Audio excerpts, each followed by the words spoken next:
World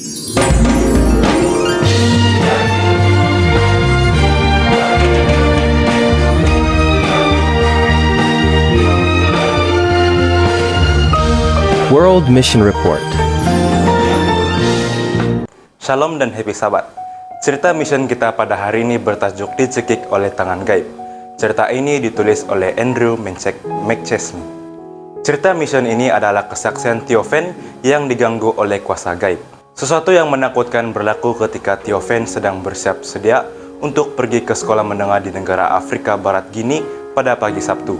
Seseorang mencekik tekaknya. Tetapi Theophan tidak dapat melihat siapa yang telah mencekiknya. Apa yang dia tahu ialah dia dicekik dan dia tidak boleh bernafas. Karena ketakutan, dia melarikan diri dari rumahnya dan berlari ke sekolah.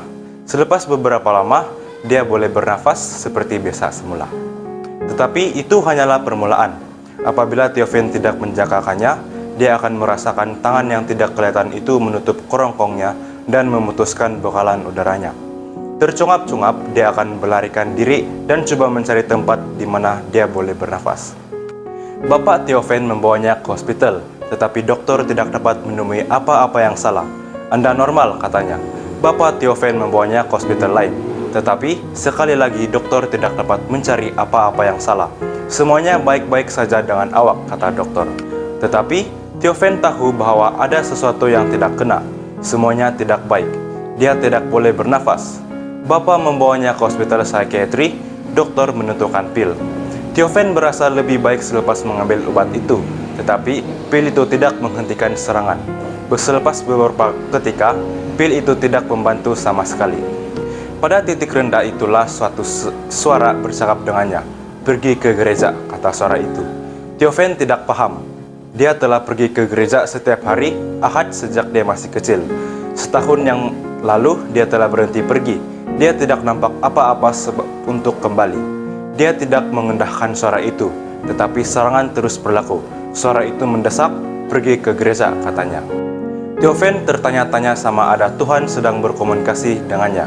Dia mulai membaca Alkitab.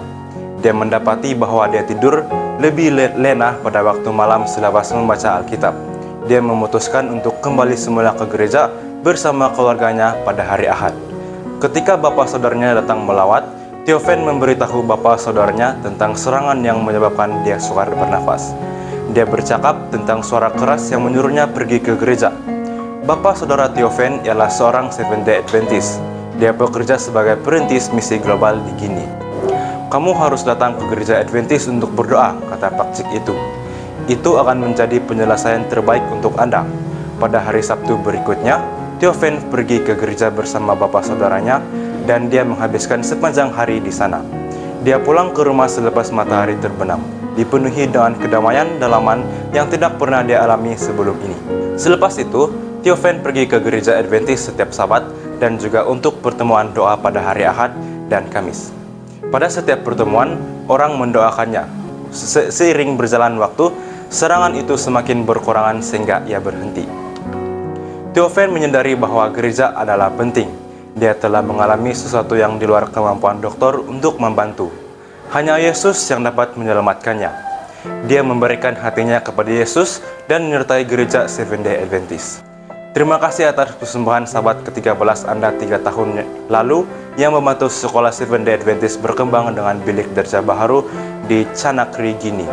Dengar cerita Theophan yang lain minggu depan. Happy Sabat.